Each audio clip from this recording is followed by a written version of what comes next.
Hey everybody, welcome to So Many Sequels, your book club for movies. I'm Josh. I'm Garrett. And I'm David.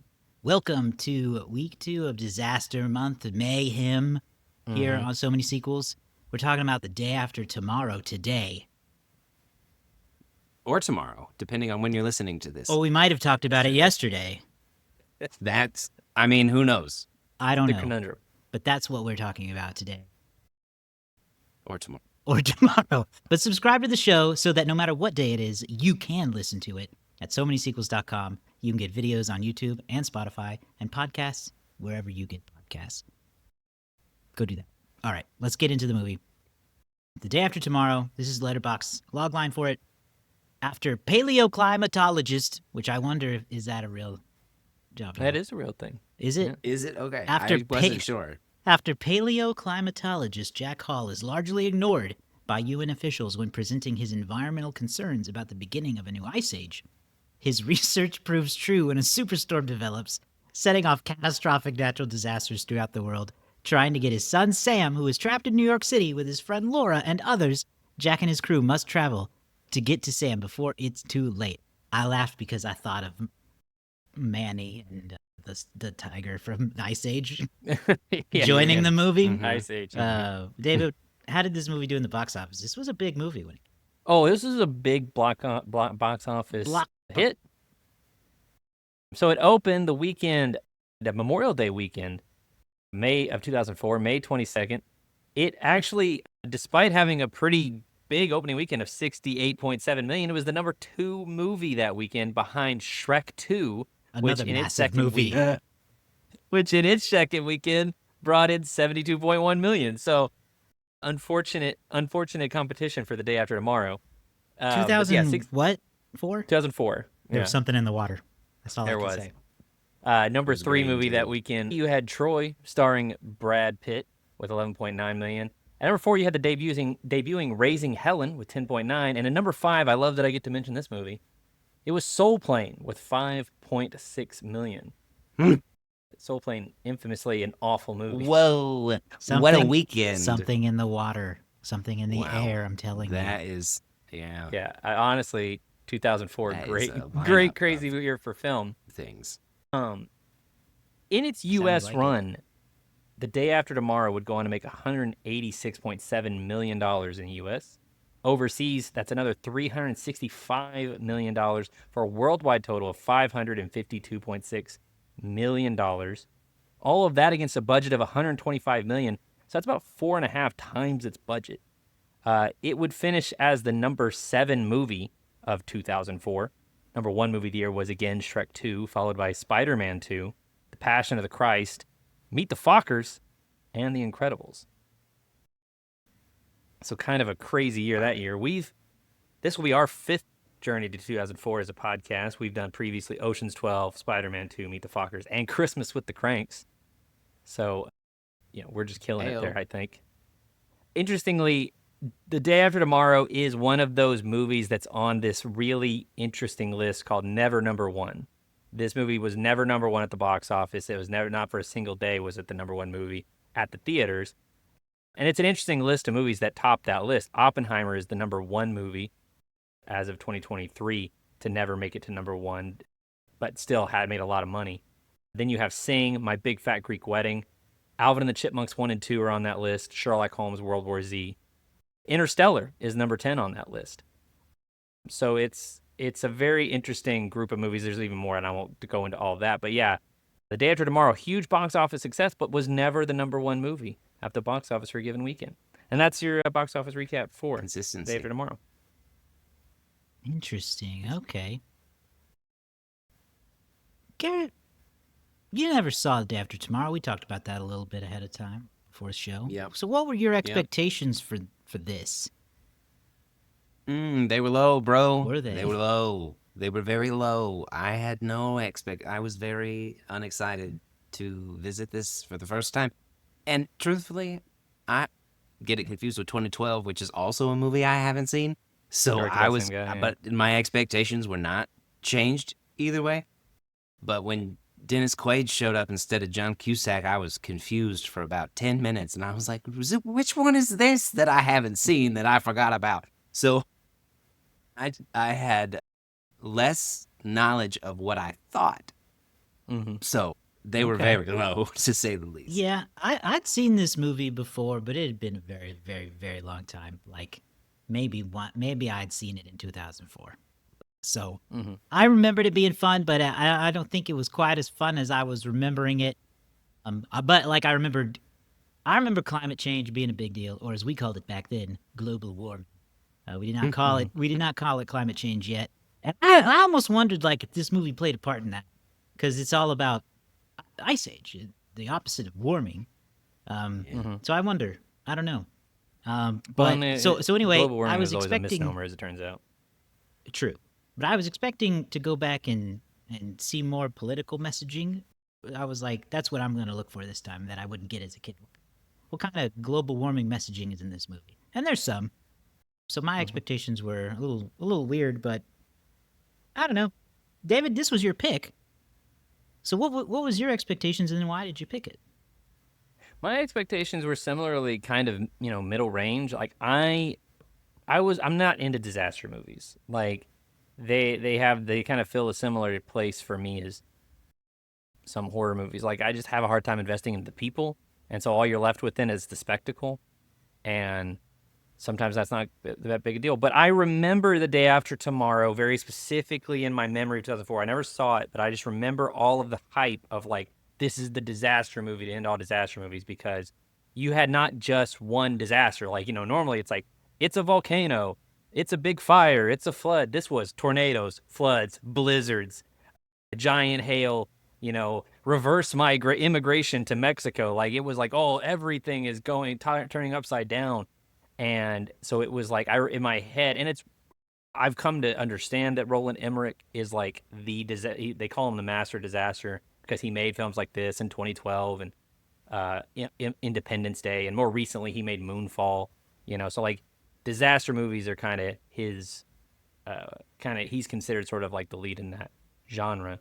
So I was like, I expect that if you're gonna do a disaster movie month, you got to do something from Roland Emmerich. And this was always the one that I understood to be better than his more recent stuff, like 2012 or Day After Tomorrow. So anyway, I wanted to give that a try. I also kind of remember this being the disaster movie to end all disaster movies at the time. It was So also so recent after 9/11 that like showing like big time destruction of New York and stuff. I remember being like a controversial talking point on TV. yes, I do. I did read up on some of that too. So the movie we open with John Dennis Quaid Cusack in the drilling for ice. He's a paleoclimatologist doing research on ice and the Earth's core and all that sciencey crap. And he's the guy. He's figured it out. We are so effed because once upon a time the Earth it's like it's climate, it's poles or whatever you want to call it, whatever science mumbo jumbo, on a dime, and he thinks that could be happening now. We got ice chunks falling off the size of Rhode Island. We've got Vice President not Dick Cheney. Yeah, but very much Dick Cheney. Kind of running the show for some reason. Yeah. Every time we talked about the Well, White that's House, the president. definitely not a subtle commentary. So, as we get introduced to these people, Dennis Quaid has a son named Jake Gyllenhaal. He's Sam. He's got a classmate crush, Emmy Rossum. Great cast, actually. Honestly, It is great. I was a cast. little surprised to see Emmy Rossum popped up because I don't remember her. Hey guys, how were we feeling as this movie introduced us to the characters and this world that seems to be suddenly cold? I was bored. Yeah, not gonna that's lie. fair. Say it. Yeah, Don't spray it's it. super slow, man. Like it is not a way. I mean, it was kind of cool to see the whole ice falling off, right? But that was the peak, and then I don't think it ever won me back because it was too much bad acting. It was bad story. Sometimes the niche disaster movies I think are better. What about you? Okay. That's a good thought. I I think I definitely agree that it's slow at times, especially in the opening when we see it. This first act takes us all across the world. We see hailstorms in Tokyo. We see the ice chunks When that man falling. got hit in the head with that thing, man, I Dude, did I laugh a know, little bit. It was crazy. right? It was a little crazy. David, how did you feel about it? About the sort of opening Yeah, sequence, just or yeah. well, just this entire first act, honestly. Well, I agree. The thing, and this is what I kind of said about Dante's Peak the other week, is that like it feels very by the numbers. It feels like we establish, who sort of the main characters are, but like there's not like a whole lot of depth. It's like I am climate scientist. That is what and I am dad. Those are like my two defining features.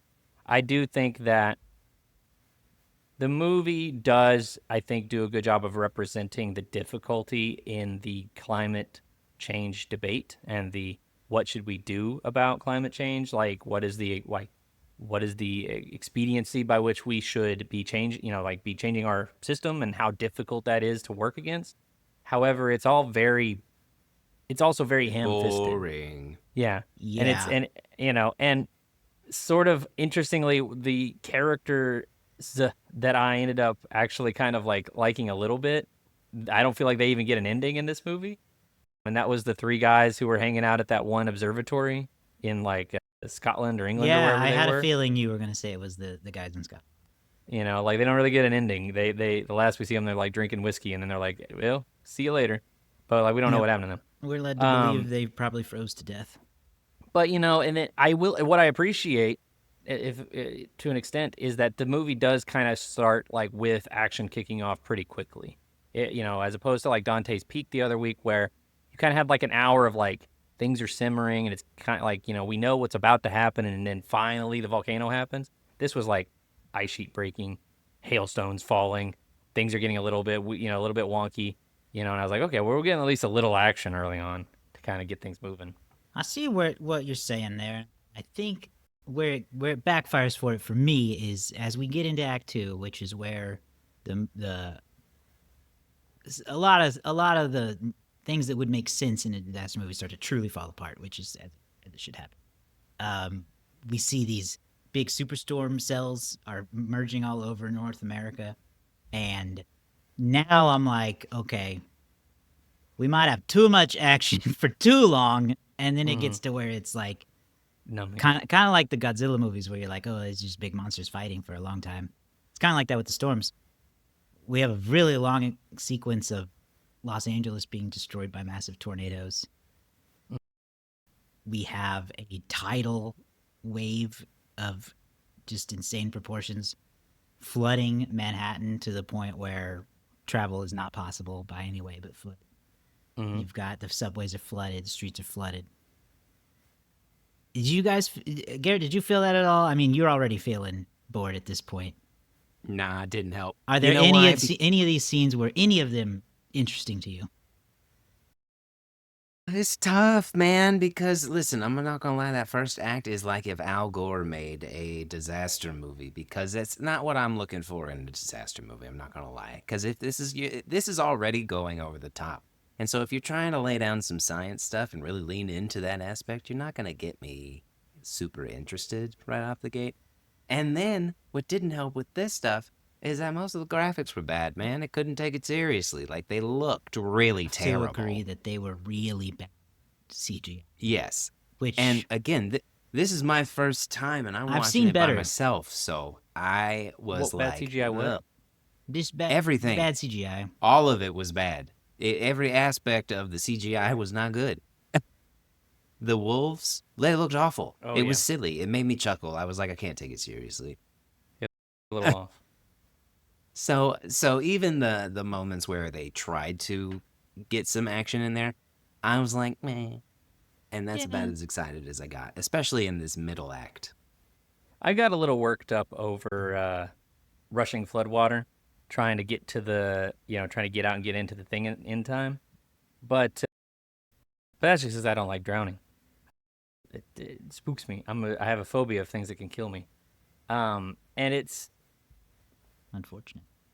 it was honestly though after that point where I did start to kind of like settle in and get kind of a little bit more interested is like once Jake Gyllenhaal and Emily Rossum were trapped, and they were all trapped in there, and it became this sort of like ultimate what if scenarios of like, oh, they're walking out there on the ice, we can get out, all that stuff. That's where I was kind of like, okay, now you're presenting me with like some genuine what do we do's, and you have Jack is being asked to present his findings over and over again, and I was like, how many times can he say it that this is bad before they finally do something? It was kind of and I appreciated the trying to rationalize what we know about today's political climate versus 2004's political climate and what they would do. I did think it was a tad much for me once we did get to the whole like barricading themselves in the library. Right. I agree. And then you got the guy with the dog, and he's like, "What? It's a dog. Like, I don't Right. need all that crap." There were too many characters. There was too many silliness. Like, one of my silly parts of this movie is whenever the temperatures are freezing and like everything is freezing, and then they close the doors, and that magically stops them from freezing. Right, like I know, because they have such I know great there's insulation. a fire. I know there's a fire going, but unless you're all inches from it, I mean, that massive amount of freezing based on what they've set up would kill them. That's the thing. That's It what would- bugs me. Because they closed the door, it wouldn't. We see at this point, we have seen those helicopter pilots, their whole bodies freeze in midair. So we know what's Right. coming. And they're inside a helicopter that's heated.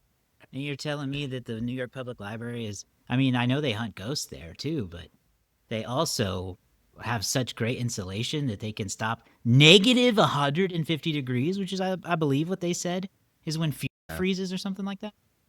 Yes. And then on top of that, as we get into Act 3, Dennis Quaid has decided he's going to march his happy ass from Washington, D.C. to New York Says- City, and you are still me. But I saw you react to something there. But yeah, I'm a walk. Okay. We've all... What am I supposed to believe as a viewer? Right. It's on negative 150 and you got a super suit on. Like, what are you doing? It's not. It's not.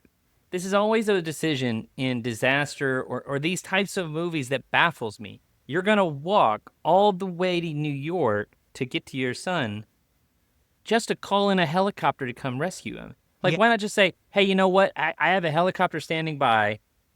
Like, you have to survive for 7 days, but a helicopter will be there in 7 days, and I'll be on it.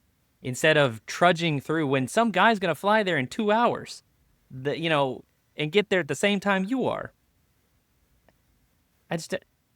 Yeah. I mean, it's ridiculous.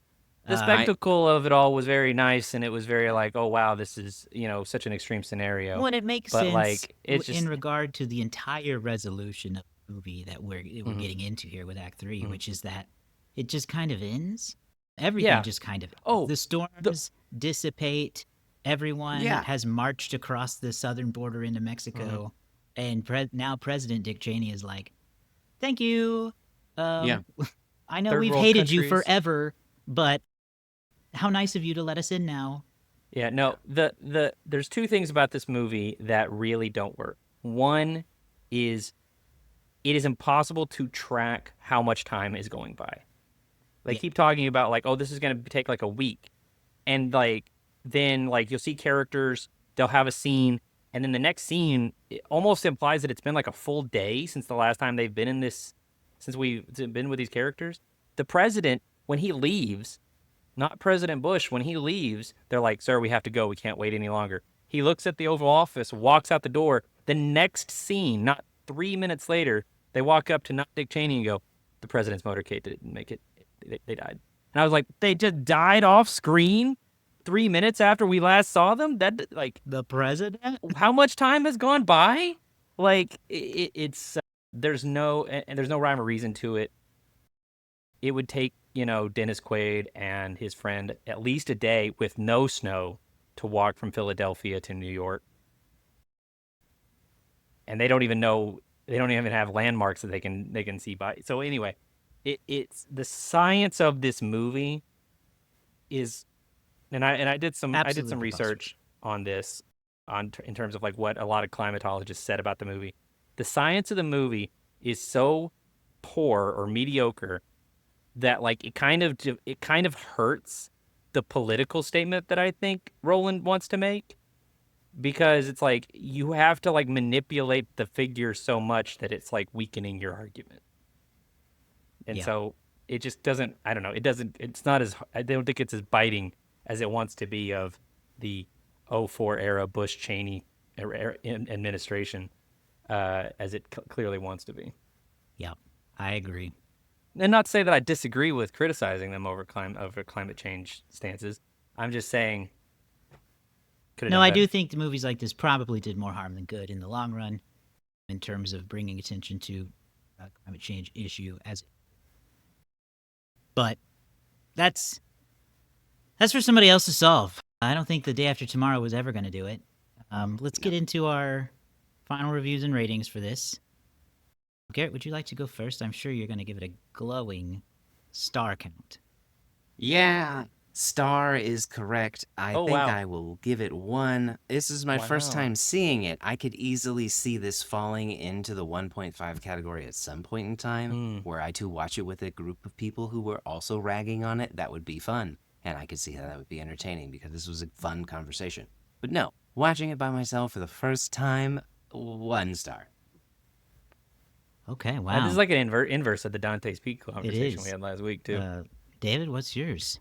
So, I think the movie kind of did what it wanted to do. It was a sort of watchable disaster movie, but it didn't really escalate beyond that. So I was just going to go with like 3 stars. Like I found it more entertaining at times than Dante's Peak, but not by much. See, I thought it was overall better than Dante's Peak. I do think I enjoyed it a bit more than Garrett did, but it is just kind of like overall a little disappointing in terms of what I think it could have been. So I'm gonna give it a 2.5. I'm gonna in the mid, somewhat in the right. That's where I'm gonna land, I think.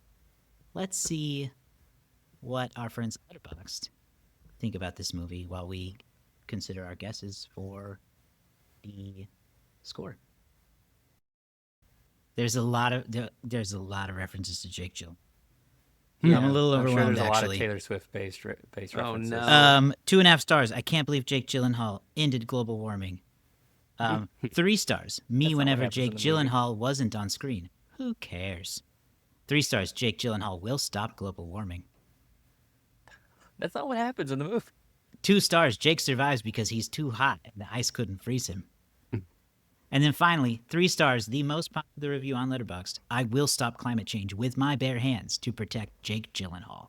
So, I thought that You're not Jake was wrong. fine in this still. enormous love for Jake Gyllenhaal in the Letterboxd comments.